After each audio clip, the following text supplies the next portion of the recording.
रंगमंच साधारणतः वह स्थान विशेष है जहां नाटक खेला जाता है। स्थान विशेष की दृष्टि से नाटक के अभिनय के लिए रंगमंच अर्थात स्टेज एक बहुत महत्वपूर्ण एवं अनिवार्य तत्व है। नमो नमः मित्राणि, कथम सन्ति सर्वे, अहम अस्मि देवाशीषः। तो आज के इस वीडियो में हम बात करेंगे कि रंगमंच क्या होता है, रंगमंच की उत्पत्ति और उसके विकास की प्रक्रिया क्या है। तो देखो, ये टॉपिक काफ़ी इंपॉर्टेंट है, लगभग हर साल एग्जाम में पूछा जाता है। तो इस टॉपिक को अच्छे से समझते चलिए। तो चलिए अब इस वीडियो को स्टार्ट करते हैं।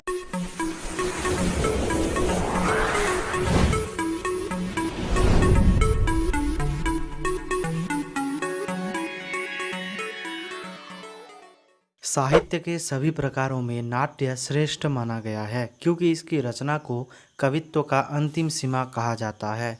नाटकांतम कवित्वम। आचार्य वामन ने काव्यालंकार सूत्र में कहा है, संदर्भेषु दशरूपकम श्रेयः। इसका कारण यह है कि चित्रपट के समान यह अनेक विशिष्टताओं से युक्त है तथा इतनी विशिष्टताएं अन्य काव्य भेदों में नहीं पाई जाती है। इसीलिए कहा गया है, काव्येषु नाटकम रम्यम, अर्थात काव्य के सभी रूपों में नाट्य ही सबसे अधिक रमणीय है। भारतीय रूपकों का उद्देश्य केवल उपदेश देना, संवादों के द्वारा किसी घटनाक्रम का निरूपण करना या विषय की स्थापना करना मात्र ही नहीं है, अपितु अभिनय के भिन्न भिन्न प्रकारों के माध्यम से सामाजिक अर्थात दर्शक या प्रेक्षक को रसास्वाद कराना तथा आनंद में निमग्न करना है। क्योंकि आचार्य भरत ने नाट्यशास्त्र में कहा है, ना ही रसादृते कश्चिदप्यर्थः प्रवर्तते, अर्थात इस नाट्य संसार में सब कुछ रसमय होता है, रस के बिना यह कुछ भी प्रवृत्त नहीं होता तथा कोई भी व्यक्ति किसी भी रुचि का क्यों न हो, उसे अपना अनुकूल विषय नाट्य जगत में अवश्य मिल जाएगा। इसलिए महाकवि कालिदास ने इसकी प्रशंसा में कहा है, नाट्यम भिन्न रुचिरे जनस्य बहुधाप्यकम समाराधनम। नाट्य का महत्व बताते हुए आचार्य भरत ने कहा है, ना तज्ज्ञानम ना तत्शिल्पम ना सा विद्या ना सा कला ना सो योगो ना तत्कर्म नाट्य अस्मिन् यन्न दृश्यते। अर्थात विश्व का ऐसा कोई ज्ञान, शिल्प, कला, योग और कर्म नहीं है जो नाट्य में ना आता हो। अर्थात नाट्य में सभी विषयों का समावेश किया जाता है। नाट्य शब्द की व्युत्पत्ति नट धातु से हुई है, जिसका अर्थ है चतुर्विध अभिनय, अर्थात आंगिक, वाचिक, सात्विक और आहार्य अभिनय के द्वारा जब नट अनुकरण करता है तो उसे नाट्य कहते हैं। अतः आचार्य धनंजय ने अपने दशरूपकम में कहा है, अवस्थानुकृतिर नाट्यम, अर्थात अवस्था विशेष के अनुकरण को नाट्य कहा जाता है। नाट्य को देखा जाता है अर्थात रूप के समान यह चक्षुर इंद्रिय का विषय है, अतएव इसे रूप भी कहते हैं। अभिनेता पर राम आदि पात्रों की अवस्थाओं का आरोप होने से उसी नाट्य या रूप को शास्त्रीय दृष्टि से रूपक कहते हैं। रूपकम तत्सम आरोपात। आचार्य भरत मुनि ने नाट्य को परिभाषित करते हुए बतलाया है कि लोक का जो सुख दुखात्मक स्वभाव है वही अभिनय चतुष्टय से संपन्न होकर नाट्य कहलाता है। यो यम स्वभावो लोकस्य सुख दुख समन्विताः सो अंगाद्यभिनयोपेतो नाट्यम अभिधीयते। इस प्रकार लोक यात्रा के अनुभव को अभिनय के रूप में प्रतिष्ठित किया गया है तथा आचार्य भरत ने नाट्य शब्द का व्यापक अर्थ में प्रयुक्त किया है। उन्होंने नाटक के विविध आयामों का विवेचन करते हुए स्पष्ट रूप से कहा है कि त्रैलोक्यस्य अस्य सर्वस्य नाट्यम भावानुकीर्तनम। तो आइए अब रंगमंच अर्थात नाट्य कला की उत्पत्ति के विषय में जानते हैं। रंगमंच की उत्पत्ति। मानवीय समाज में नाट्य कला की उत्पत्ति कब हुई, इस विषय में पर्याप्त मतभेद है। मानव समाज में स्वाभाविक रूप से नाट्य कला की उत्पत्ति उस दिन हुई जिस दिन किसी बालक ने खेल खेल में अपने को किसी अन्य व्यक्ति के रूप में कल्पना किया था। उसी दिन से आज तक यह कला निरंतर विकसित होती रही है। भारतीय और पाश्चात्य विद्वान इस विषय पर वर्षों से गवेषणा करते चले आ रहे हैं कि नाटक की उत्पत्ति किस देश और काल में सर्वप्रथम हुई। इसका उत्तर हमें निम्न तथ्यों का अध्ययन करने से ज्ञात होता है। रंगमंच उत्पत्ति का जो सर्वप्रथम तथ्य है वह है वैदिक काल।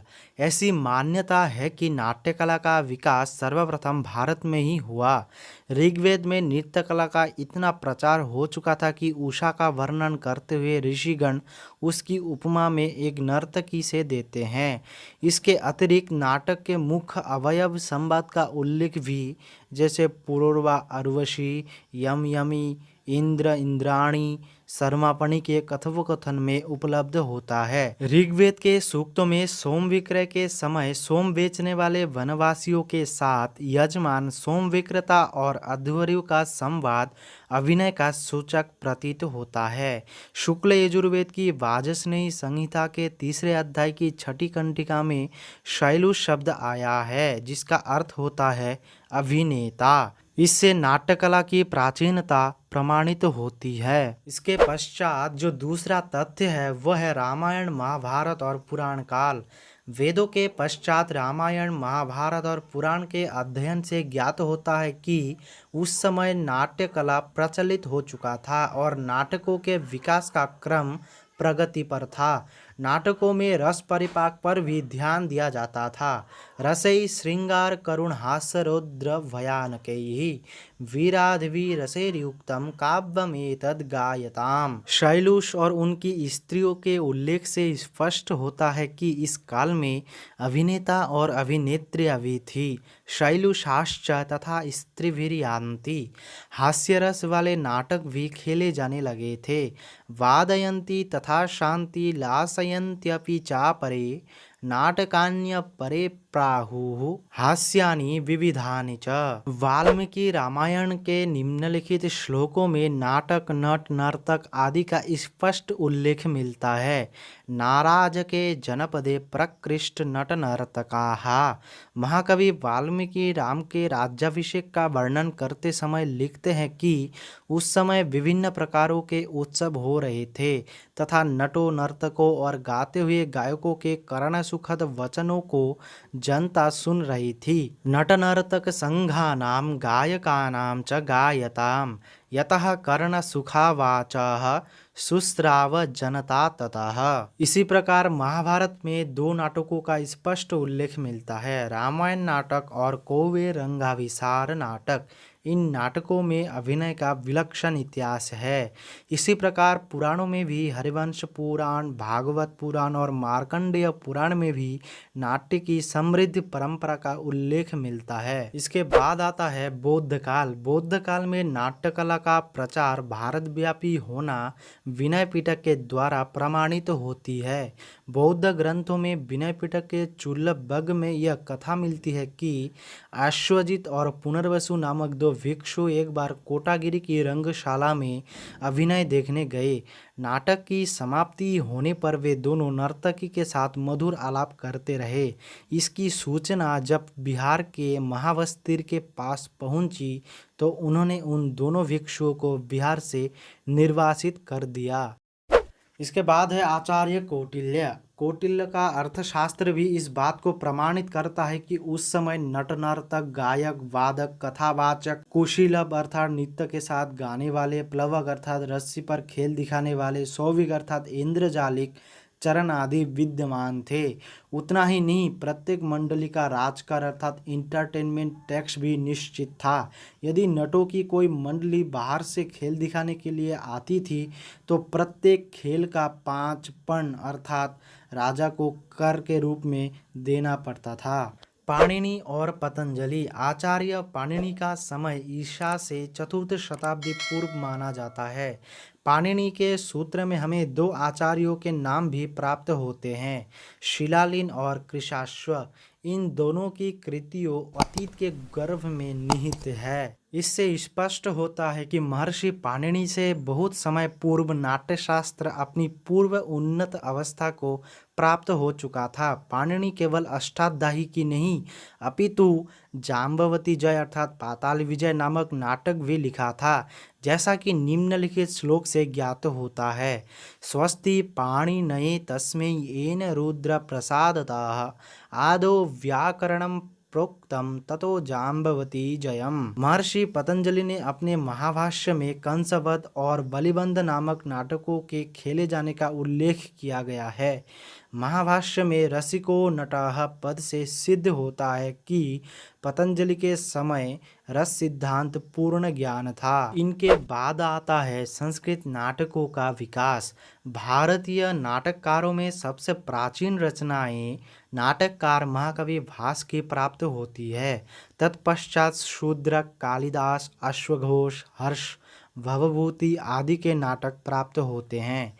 उक्त विवरण से सिद्ध होता है कि नाट्य कला की उत्पत्ति भारत में हुई तथा वह वैदिक काल से ही क्रमशः विकसित होता हुआ उन्नत स्वरूप को प्राप्त हुआ। वर्तमान में उपलब्ध जो रूपक है उनमें नाटककार भास विरचित नाट्य सबसे प्राचीन है, ऐसा अधिकांश विद्वानों का मत है। दूसरे शब्दों में हम कह सकते हैं कि भास संस्कृत नाट्य साहित्य के आद्य नाटककार हैं। तो आइए अब रंगमंच के क्रमिक विकास की ओर अग्रसित होते हैं। रंगमंच का क्रमिक विकास। भारतीय संस्कृति विश्व की सबसे प्राचीन और समृद्ध संस्कृतियों में से एक है। भारतीय रंगमंच भारतीय संस्कृति का ही हिस्सा है, जो एशिया और यूरोप के सबसे प्राचीन रंगमंचों में से एक है। भारतीय रंगमंच का इतिहास बहुत प्राचीन है। रंगमंच के उद्गम के इतिहास का आधार वस्तुतः अब भी अनुमान मात्र है। वास्तव में जहाँ जहाँ प्रारंभिक सभ्यता का विकास हुआ वहाँ वहाँ रंगशाला के स्वरूप भी मिलते हैं। आश्चर्यजनक तथ्य यह कि उन दिनों आवागमन और संचार के माध्यम आज की तरह विकसित नहीं थे, फिर भी इन रंगशालाओं का निर्माण शैली प्रायः एक समान थी। एक तरफ अभिनय स्थल होता था और दूसरी तरफ गोलाकार रूप में दर्शक दीर्घाए। रंगमंच का आविर्भाव कैसे हुआ इसका संकेत मात्र दिया जा सकता है, इसको पूरी तरह से निश्चित नहीं किया जा सकता, किंतु इतना निश्चित रूप से कहा जा सकता है कि लगभग सभी की शुरुआत मुक्ताकाश के रूप में हुई। अतः रंगमंच के क्रमिक विकास को निम्न प्रकार से देखा जा सकता है। तो रंगमंच का प्रारंभिक रूप है मुक्ताकाशी रंगमंच। मुक्ताकाशी रंगमंच वस्तुतः प्रारंभिक रंगमंच है। इस रंगमंच को परिस्थिति के अनुसार ढाला और सजाया जा सकता था। इनका स्थान पहले वहाँ होता था जहाँ राजा गपशप या आमोद प्रमोद के लिए एकत्र होते रहे हैं। इसका सबसे बड़ा लाभ यह है कि इसमें अभिनेता और प्रेक्षक के बीच सीधा संबंध स्थापित होता था। इसमें सत्याभास के लिए अधिक गुंजाइश नहीं रहती, फिर भी प्रकृति की पीठिका और प्रकाश व्यवस्था उसे अद्भुत क्षमता प्रदान करते हैं। बाद में रंगमंच के रूप में जो परिवर्तन हुए उसमें वह अपने उद्गम से अलग होता गया। रंगशिल्प ज्यों-ज्यों पहले की अपेक्षा यांत्रिक, योरेवर और भौतिक होता गया, त्यों-त्यों रंगमंच के स्वरूप में भी परिवर्तन होते गए। इसके बाद जो रंगमंच है वह है अग्रमंच या रंग द्वार युक्त मंच अथवा अंग्रेजी में प्रेसिनियम स्टेज।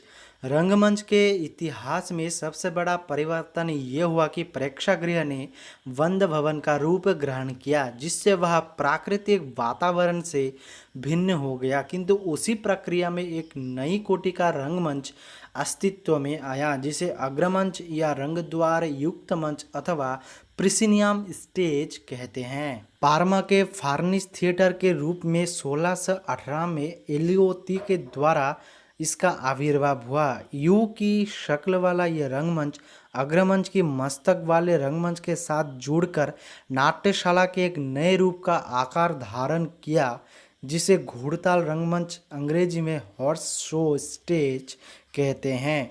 मध्यकाल से लेकर आधुनिक काल तक प्रेसिनियम स्टेज अपना अस्तित्व बनाए हुए हैं। यह रंगमंच का रूप अधिकांश लोगों द्वारा स्वीकृत है।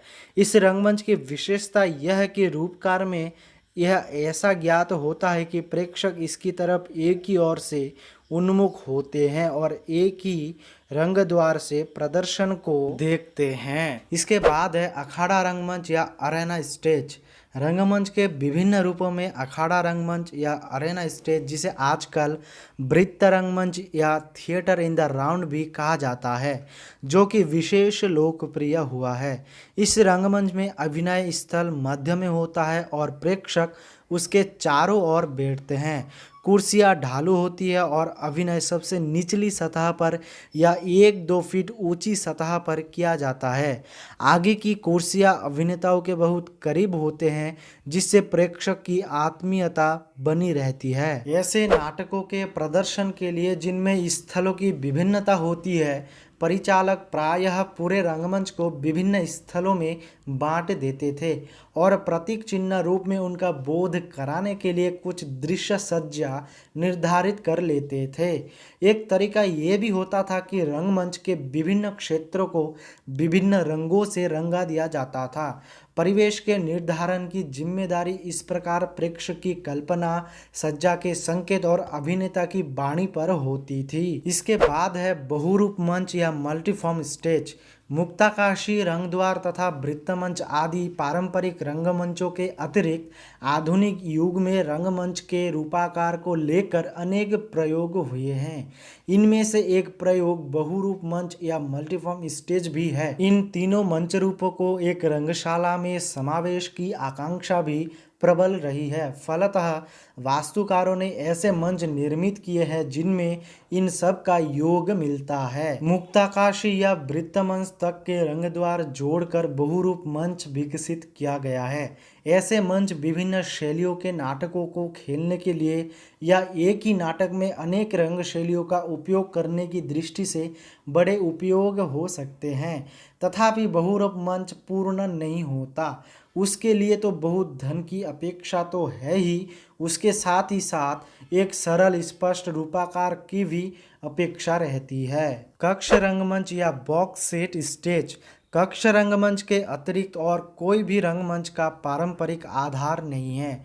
19वीं सदी के यथार्थवाद के उदय के साथ कक्ष रंगमंच को अधिक प्रमुखता मिली। फलतः अभिकल्पकों और परिचालकों ने इस कक्ष के रूप में स्वीकार किया, जिसकी चौथी दीवार प्रेक्षक की आंख के आगे से हटा दी गई है। इनके बाद है अन्य आधुनिक रंगमंच।